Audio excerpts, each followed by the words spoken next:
नमस्कार। कल जो वीडियो करियर के विषय में डाला था उससे आगे बात करते हैं। कल मैंने एक प्रश्न किया था आप सभी से वीडियो के अंत में कि आपके कुंडली में सूर्य कहाँ पर बैठे हैं। आपके हॉरोस्कोप में, आपके चार्ट में लग्न चार्ट देखना है, उसमें सूर्य कहाँ पर बैठे हैं और उससे आप अपने कार्यक्षेत्र का पता लगा सकते हैं। ये बहुत शुरुआती पॉइंट है। ऐसे बहुत से पॉइंट्स हैं जिससे हम लोग ये पता लगा सकते हैं कि हमारा करियर क्या होना चाहिए। जिसमें सबसे पहला और सबसे छोटा सा एक पॉइंट मैंने आपको बताया था कि सूर्य कहाँ पर है। अब मैं आप सभी को बता रही हूँ कि सूर्य अगर आपके लग्न में बैठे हैं, पहले भाव में, फर्स्ट हाउस में, तो आपको, चूंकि पहला जो घर है वो किससे रिलेटेड है? स्व से, आपके खुद से, स्वयं से, आपके शरीर से, आपके व्यक्तित्व से, आप जो हैं, आपकी इंडिविजुअलिटी। तो सोचिए इससे संबंधित कार्यक्षेत्र क्या होगा अगर सूर्य वहां पर है। सूर्य आत्मा का प्रतीक माने जाते हैं और सूर्य जिस भाव में हो,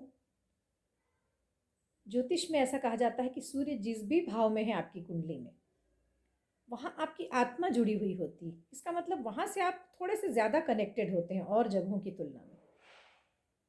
मैंने उदाहरण पे बताया था कि अगर फिफ्थ हाउस है तो वैसा व्यक्ति बच्चों से बहुत कनेक्टेड होता है, सेवन्थ हाउस है तो वो अपने हस्बैंड से बहुत कनेक्टेड होता है, अपने व्यापार से बहुत कनेक्टेड होता है।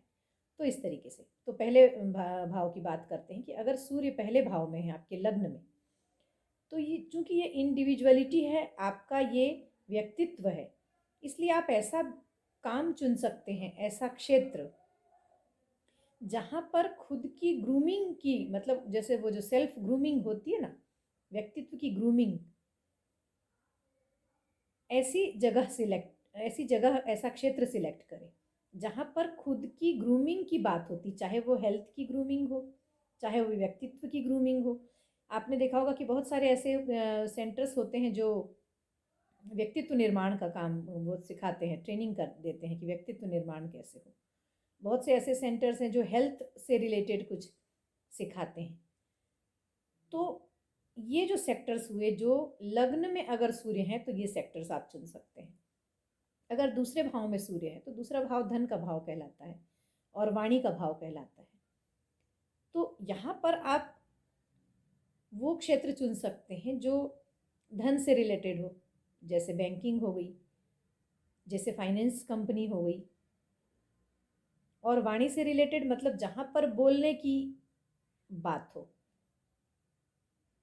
तो वाणी से रिलेटेड जगह मतलब जहाँ आपको लोगों से रूबरू होना हो, आप पब्लिक से डायरेक्ट मिलते हो, ऐसी जगह आप चुन सकते हैं। और इसके बाद अगर थर्ड हाउस में है सूर्य, तो ऐसी स्थिति में आप अपने छोटे भाई बहनों के साथ काम कर सकते हैं। एक बात, क्योंकि थर्ड हाउस छोटे भाई बहनों का हाउस है। और उसके अलावा आप ऐसे क्षेत्र को चुन सकते हैं जो ये कह सकती हूँ कि मीडिया हो, जैसे कि इलेक्ट्रॉनिक मीडिया, प्रिंट मीडिया, मतलब लोगों तक बात पहुंचाने की कला, कम्युनिकेशन। तो इसमें टेलीफोन भी आया, इसमें और भी बहुत सारी चीज़ें आप समझ सकते हैं, जो ये वाईफाई वगैरह है, यानी लोगों तक पहुंचने के का जो मीडिया है, उसमें उससे रिलेटेड काम आप कर सकते हैं। नेटवर्क वगैरह जो हम उपलब्ध कराते हैं, जिसको वाईफाई बोलते हैं, या इस तरीके का कोई जो नेटवर्क अवेलेबल कराए, लोगों को नेटवर्किंग से जोड़ने जो जो क्षेत्र है, वो थर्ड हाउस होता है। इसके बाद फोर्थ हाउस आप जानते हैं कि घर का है, खुद का घर, आपके आसपास का एटमॉस्फेयर, आपके घर का माहौल। तो फोर्थ हाउस से में जब सूर्य होते हैं तो आप घर से रिलेटेड कोई काम कर सकते हैं। इसका मतलब अपने घर बैठे कोई काम होता हो, घर पे ऑफिस, घर से होने वाले काम। दूसरा, चूंकि ये घर का भाव है इसलिए कंस्ट्रक्शन से भी रिलेटेड है, तो आप कंस्ट्रक्शन से रिलेटेड काम कर सकते हैं। चूंकि यहाँ सूर्य है तो गवर्नमेंट रिलेटेड कंस्ट्रक्शन का काम आप कर सकते हैं। फोर्थ हाउस आपके माँ से रिलेटेड व्यवसाय को भी दिखाता है, मतलब माँ यानी कि चंद्रमा, तो चंद्रमा से रिलेटेड व्यवसाय भी आप यहाँ पर कर सकते हैं 4th हाउस में। इसके बाद आया 5th हाउस। 5th हाउस है आपके संतान का, आपके प्रेम का और आपके ज्ञान का और आपके पूर्व जन्मों का, मैंने बताया था। तो ये पंचम भाव बहुत गूढ़ है चूंकि, और यहाँ अगर सूर्य होते हैं तो सबसे पहले तो आप अपने ज्ञान से कमा सकते हैं, आप अपने ज्ञान को क्षेत्र मान चुन सकते हैं। इसके अलावा कुछ ज्ञान ऐसे होते हैं जो पूर्व जन्मों से अर्जित किए हुए होते हैं, क्योंकि कुछ ज्ञान ऐसे होते हैं जिसको हमने सीखा नहीं होता लेकिन वो अचानक हमारी ज़िंदगी में आता है। जैसे मैं ज्योतिष विद्या के बारे में कह सकती हूँ कि बहुत से लोगों के में ये एकाएक ही आता है, शायद पूर्व जन्मों के फल के कारण, तो उसको चुन सकते हैं। तो ज्ञान के माध्यम से धनार्जन करना, फिर संतान के साथ काम करना, क्योंकि संतान का भाव भी है वो 5th हाउस। इसके अलावा 5th हाउस चूंकि आपके प्रेम को भी दिखाता है और वहाँ सूर्य है, तो ऐसी ऐसी स्थिति में आप अपने ऐसे फ्रेंड्स जिनके साथ आपका बहुत आप क्लोज्ड हैं, मतलब और की तुलना में ज़्यादा क्लोज्ड हैं, ऐसे लोगों के साथ काम कर सकते हैं। इसके बाद 6th हाउस। 6th हाउस रोग, रिपु और ऋण का है, और ये तीनों ही कहीं ना कहीं प्रदर्शित करते हैं कि रोग यानी बीमारी, रिपु यानी शत्रु और ऋण यानी कर्ज। इसका मतलब फाइनेंस कंपनी जो ऋण देती है, लोन लेने वाला, लोन देने वाला काम ये किया जा सकता है। इसके अलावा बीमारी, मतलब डॉक्टर्स जो होते हैं वो लगभग उनका 6th हाउस बहुत पावरफुल होता है, तब वो डॉक्टर बनते हैं। हालांकि उसके साथ मंगल का भी मजबूत होना जरूरी है, पर वो एक अलग बात है। इसके बाद रिपु, मतलब शत्रुओं से लड़ने के लिए हमें किसकी ज़रूरत पड़ती है, तो वकील। तो वकालत भी इसी क्षेत्र में आता है 6th हाउस में। तो 6th हाउस में अगर आपके सूर्य हैं तो आप ये इन क्षेत्रों का चुनाव कर सकते हैं। इसके बाद 7th हाउस। 7th हाउस स्पष्टतः व्यापार को दिखाता है। हाँ, 6th हाउस के बारे में एक बात बताना भूल गई कि 6th हाउस नौकरी को प्रदर्शित करता है। आप अगर सर्व कर रहे हैं, आप सर्विस, आपका 6th हाउस अगर मजबूत है तो आप सर्विस करेंगे, और 7th हाउस अगर पावरफुल है तो आप बिजनेस करेंगे। दोनों ही हाउसेज अगर इक्वली बैलेंस हैं तो आप दोनों भी कर सकते हैं। कई ऐसे लोग हैं जो बिजनेस और सर्विस इक्वली कर रहे हैं। तो 7th हाउस जब आपके सूर्य होते हैं तो ऐसी स्थिति में आप व्यापार कर सकते हैं, किसी भी चीज़ की ट्रेडिंग कर सकते हैं, पार्टनरशिप में व्यवसाय कर सकते हैं 7th हाउस को अच्छी तरह चेक करवाने के बाद। तो 7th हाउस से रिलेटेड ये हो गया। 8th हाउस में अगर आपके सूर्य हैं तो ये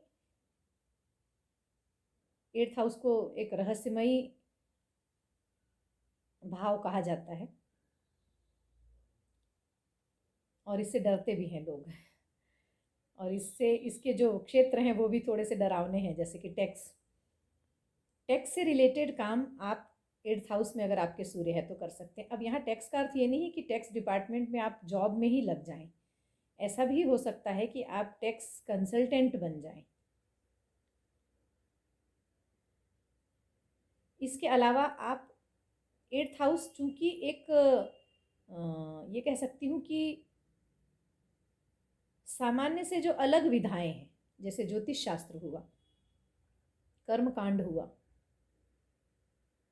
तंत्र साधना वगैरह हुई, जो एक अच्छे किसी हित के लिए जो तंत्र साधनाएं की जाती हैं, तो वैसी चीज़ें भी 8th हाउस से रिलेटेड हैं, तो उस क्षेत्र में आप जा सकते हैं। इसके बाद 9th हाउस। 9th हाउस चूंकि पिता का घर है, तो आप अपने पिता से चले आ रहे व्यवसाय को बहुत अच्छे से चला सकते हैं। व्यवसाय या जो भी आपका पुश्तैनी काम है वो आप चला सकते हैं बहुत अच्छे से, पिता के साथ काम कर सकते हैं। ये आपका भाग्य भाव भी है चूंकि, और 9th हाउस में सूर्य का होना एक अच्छी पोजीशन कहलाती है। तो ऐसी स्थिति में आप पैतृक रिसोर्सेज के साथ अपना काम, कोई सा भी, चाहे वो बिजनेस हो चाहे और कुछ हो, आप अच्छे से कर सकते हैं। पिता के साथ काम करने की स्थिति में सूर्य का डिग्री वाइज मजबूत होना बहुत ज़रूरी है, ये और बात है, ये आगे हम बात करेंगे, लेकिन 9th हाउस से हम ये देखते हैं। इसके बाद हम लोग 10th हाउस में अगर सूर्य हैं उसकी बात करते हैं। तो 10th हाउस में सूर्य हैं तो ये सीधे सीधे गवर्नमेंट जॉब को दिखाता है, लेकिन कई ऐसे लोग होंगे जिनके 10th हाउस में सूर्य है और वो गवर्नमेंट जॉब में नहीं है। तब क्या और वो क्यों है? इसलिए कि उनका 6th हाउस उतना पावरफुल नहीं होगा, तो वो गवर्नमेंट जॉब न पाकर शायद कोई ऐसा बिजनेस कर रहे हैं जो गवर्नमेंट रिलेटेड हो, यानी गवर्नमेंट से आप पेमेंट पाते हो, गवर्नमेंट से आप आर्थिक लाभ पाते हो, या आप ऐसी किसी संस्था में सर्विस कर सकते हैं जहाँ पे गवर्नमेंट से अनुदान मिलता हो। कहीं ना कहीं आप गवर्नमेंट से रिलेटेड होंगे, ये 10th हाउस। इसके बाद 11th हाउस में अगर सूर्य है तो 11th हाउस ऐसी सेवाओं का है जहाँ पर आप सेवा के बदले में कोई बहुत ज़्यादा लाभ की आशा नहीं करते हैं। जैसे कि एनजीओ हुआ, जैसे कि कोई सोसाइटीज़ हुई, कोऑपरेटिव सोसाइटीज़ हैं, आपस में सब लोग मिलकर कोई एक ऐसा ग्रुप बना लेते हैं जो पैसे से तो चलता है, जिससे लाभ तो कमाया जाता है, लेकिन वो सार्वजनिक लाभ होता है, अकेले व्यक्ति का लाभ नहीं होता। इसका मतलब कुछ लोग मिल के जब ऐसी कोई संस्था खोल लेते हैं तो वो 11th हाउस में अगर सूर्य हो तो बहुत अच्छी सक्सेसफुल होती है वो संस्था, और ये काम बेस्ट होता है अगर 11th हाउस में आपके सूर्य है।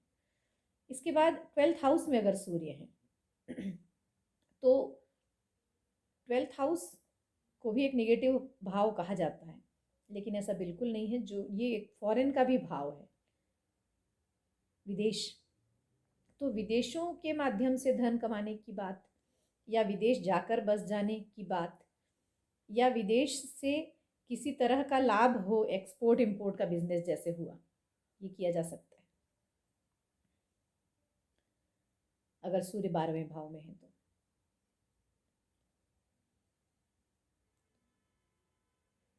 12वां भाव आपके इन्वेस्टमेंट को भी दिखाता है, तो आप ऐसी संस्थाओं में भी काम कर सकते हैं जो इन्वेस्टमेंट करवाती हों, जहाँ इन्वेस्ट करते हैं लोग।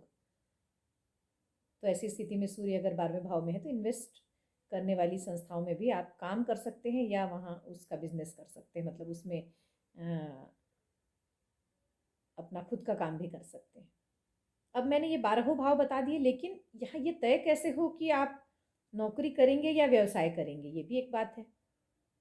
तो यहाँ पर 2 भावों को देखने की बहुत ज़रूरत होती है। एक तो होता है 6th हाउस जो कि सर्विस का है, आपकी सेवाओं का है, 6th हाउस सर्विसेज को दिखाता है, और 7th हाउस आपके व्यवसाय को दिखाता है, आप बिजनेस करेंगे। अगर वो पावरफुल है तो आप पार्टनरशिप में बहुत अच्छा बिजनेस करेंगे, अगर वहाँ अच्छे ग्रह बैठे हैं, मित्र ग्रह हैं, मित्र राशि में बैठा है। और अगर आपका 6th हाउस बहुत पावरफुल है तो आप सर्विस करेंगे। तो किसी भी क्षेत्र का चुनाव करें तो सूर्य को देखें, और उसके बाद फिर 6th और 7th हाउस को भी चेक कर लें। लेकिन इन्हीं 2 बातों से कोई व्यवसाय या कोई क्षेत्र पूरा नहीं हो जाता, बल्कि बहुत सारे रोचक पॉइंट हैं जो मैं आपको फिर बताऊंगी। आज बस इतना ही। नमस्कार।